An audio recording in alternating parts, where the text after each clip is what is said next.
Welcome to the Lucky 13 podcast, where we discuss all things people and profit. I'm your co-host, Mike Lantz. And I'm Josh Hauser.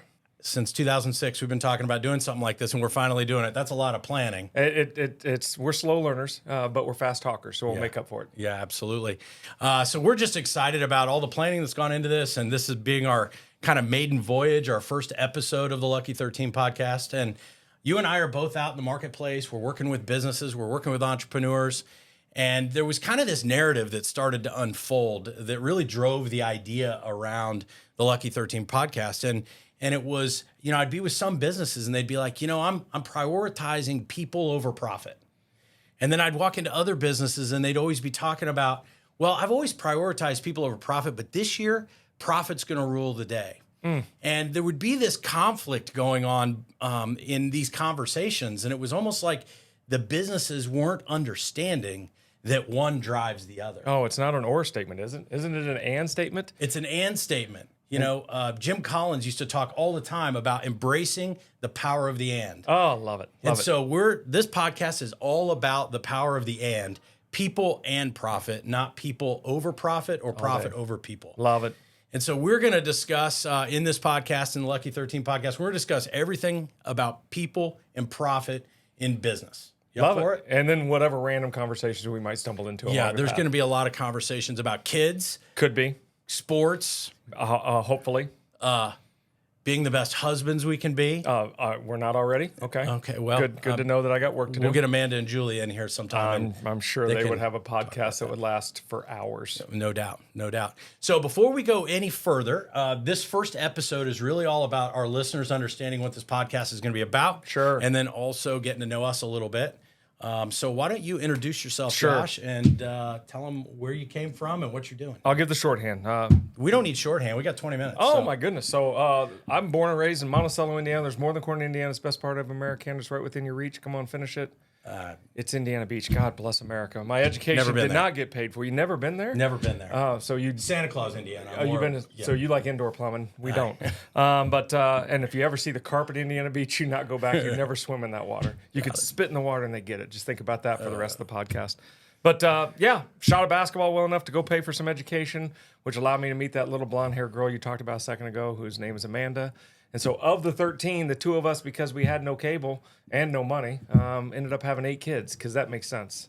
Trying to figure that out, the no money and 8 kids.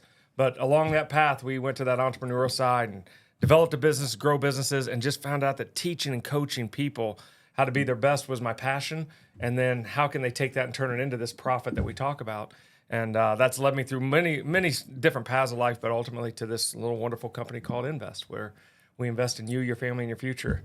And yeah, there's a monetary factor to it, but also there's that development of yourself factor to it. So, and then along that path, found out EOS and 10 disciplines as part of my upbringing. And so I'm this schizophrenic self that just likes to walk around and tell everybody, don't do what I did, do this instead. And that's the gray hair in my life. So there's a little bit about me, but I want to find out a little bit more about you.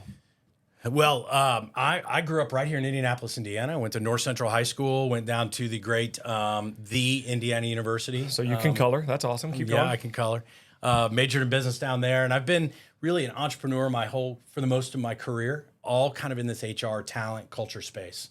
I'm a business person first, but I've really loved spending time in this HR and talent and culture space. Oh, love it. So I've owned 3 different companies in that space, and then also worked for a couple of other companies.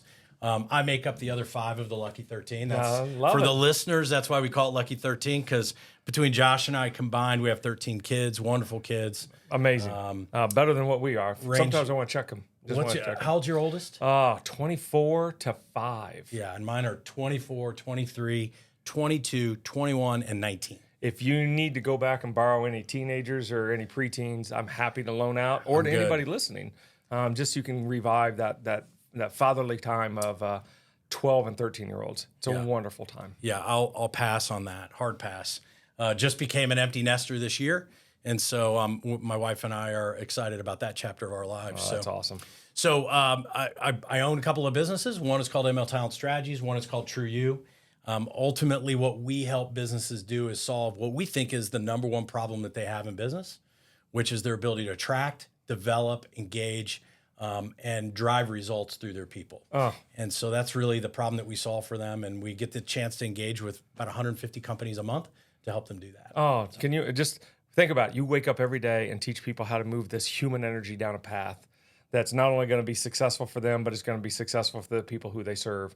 What a gift. And I think that's why Invest and ML Talent Strategies connected. Yeah. But you and I connected a little bit different way. Yeah. So that's a story in itself. Well, all I know is that I was roasting in the sun at a football stadium, and I think it was IUPUI is what we started at. That's right. And the sun was coming up right just enough that a redhead could feel every bit of it. And there was only one other person in the stands, and it just happened to be you. And we just slowly gravitated to each other. Which one's yours? Which one's yours? And then we spent years doing the same thing over and over and over again. And I know the people on the other side were laughing at us, and coaches are like, those are those two dads. But all those conversations always revolved around raising kids. How do you get people to get the maximized unique ability out of them? And then, are you making money? Am I making money? How are you doing that? Tell me about that story. And it only took us 17 years to figure out, why don't we tell that story and see all the lessons we learned? Yeah, it was a little crazy. It was funny. In the early stages, the only time we would ever see each other or talk to each other was those 5 days at OD football camp. OD football camp, absolutely. And Josh had his oldest son, played football at Westfield, was a standout, went on to Air Force and played. My son was at Hamilton Southeastern. Correct. Kicked around a little bit at Ball State. Too, yeah, they were. And but they started going to this camp back when they were 6, 7, 8 years old. Absolutely. And that's really how we met. It was the only camp you could go hit people at. So that's why we took our kids there. Yeah. And we took the 2 smallest kids of everybody there every year. Every year. Well, you would think that we would have, CPS following up. Why are you taking the smallest kids to this camp? But it paid off. Yeah. And then obviously it blossomed into a friendship relationship and blossomed into a podcast that we're launching today. You believe that? Yeah, for sure. And you just shared with me that Kobe is coming back. I do. He's coming back to get him so he's in the Air Force. Give me an update on where he is. So he's graduated from the academy. He's up in Minot, North Dakota, because the Canadians at any moment could raid the country. So we need somebody there to protect us. And so he's up there, and but he's coming home because number 4 has an official visit to the Naval Academy to run track. So I don't know if that's going to cause some conflict between this Air Force Navy thing. But mom and dad are just smart enough to know we don't know all the questions to ask the recruiters at Navy. So Kobe's going to take little sister out there and spend the weekend and go see a game and meet with all the recruiters and see if that's the fit for her future. But I get about 24 to 36 hours of him at home. So I'll peel off some of the little girls every once in a while and go out and have a little bro time. But pretty excited about that. Yeah, that's fantastic. So let's just jump into talking a little bit about what this podcast is going to be all about. I kind of tipped it off at the front. But again, we want to talk about the topics that are important to business owners, business leaders, relative to all things people and profit. And so as you're talking to some of the advisors that you work with and the businesses you work with, what are a couple of the things that you're hearing are just rolling around in their head and are important for them? Wow, there's lots of things going on, but it's funny you asked that. I shared this with a friend earlier. Over the last 3 weeks, this conversation of I've got really good talent and I got really good positions and I'm scared of, or should I take really good talent and elevate them to a new position and then try to backfill, or do I slowly make that move? And I'm seeing that over and over again right now, Mike. And it's this burden of I'm risking losing a person for another position type conversation. So I call it delegate and elevate versus elevate and delegate. And I'm happy to get into that conversation and hear what you have to say on that. But I'm just seeing that so much right now that companies that are growing with gas right now. We had that conversation a little bit ago. And how do I take my best talent and use them? But am I taking somebody out of a position they were really successful at to try a position I don't know? Does that make sense to you? Yeah, it makes total sense. So you mentioned earlier, and I know the system very well, but you're an EOS implementer. So why don't you tell the listeners who haven't heard about that what EOS implementation is? Because elevate and delegate is a concept in that, and I want to dive deeper into that. But why don't you first talk about EOS? So EOS was built by this lovable ball of energy named Gino Wickman, who discovered that just the basic evergreen concepts had never been packaged and delivered in a way that small business owners, 10 to 250 employees, could actually implement and then run their business with what we call vision traction healthy. Yeah. And so just having a clear vision where you're going, having traction, a plan of how you're going to get there, but also how do we live healthy while raising this child of a new business? And entrepreneurs all know that when you're starting a business, it's essentially another kid. It would be this would be lucky 15 if we counted that, right? Yeah. And so inside of the organization structure, which is the entrepreneur operating system, is tools, rules, and disciplines. And one of the tools we lean into a lot for the discussion we're having is what we call elevate and delegate. And I know you know about that conversation, but I say that elevate and delegate, and I want everybody to hear me say that I said that backwards, because that's what's happening in the marketplace. I'm seeing a lot right now. And so if I can give you an example. Yeah, break it down. Best sales guy in the organization, and they're ready to grow and bust out. And so they're going to take their best sales, guy or gal, and they're going to elevate her and say, you are now in charge of the entire sales organization, and you're going to help them teach all the things that you did great while you're in front of sales. She gets up there, he gets up there, and all of a sudden realizes, I actually don't like coaching and teaching people. I like going and seeing clients. Yeah. Well, while that's going on, a couple things are happening, right? Number one, your sales have dropped because you've lost your best salesperson. And now you have somebody in a position that they don't like, but you're going to have to ask them, quote unquote, to demote back down because we elevated before we delegated, meaning we didn't try it on. I mean, when you buy a car, you take it home, right? When you try a suit on, and yet I'm watching organization after organization automatically make the move and then find out after the fact. And that seems like a guess and bet. That's a little roulette on that, and I'm not that kind of guy. And so this whole conversation of how do we delegate faster so that they can test the waters before we actually push them all the way in. Does that make sense? Yeah, it makes total sense. So I'm sure you're familiar with Patrick Lencioni. Oh, yeah. Right? He's going to be here in about a month. Yeah, he is. Absolutely. And looking forward to that. But he wrote a great book called The Motive. Oh, yeah. And I'm sure Talk you've read about that. it, please. And so The Motive was really written, the way we use it at ML Talent Strategies and True, and we encourage our clients to use it, is if you have identified somebody you think you might want to get into leadership, read the book The Motive first. Great call. Read the book. Can I write that down? I'm a write down guy. I'm a write down, guys. Van Wilder, write down. The Motive. You read the book, and then if you come back after reading the book and you're inspired to want to continue to lead people, then you go for it. And so the way I kind of express this to businesses is, to people that are making this decision is, do you want to be LeBron James? Or do you want to develop LeBron James? Ooh, that's a great reference. And so many people, they have to make that decision before they determine whether they're going to go into leadership. But to your point, businesses oftentimes they move that decision making too fast.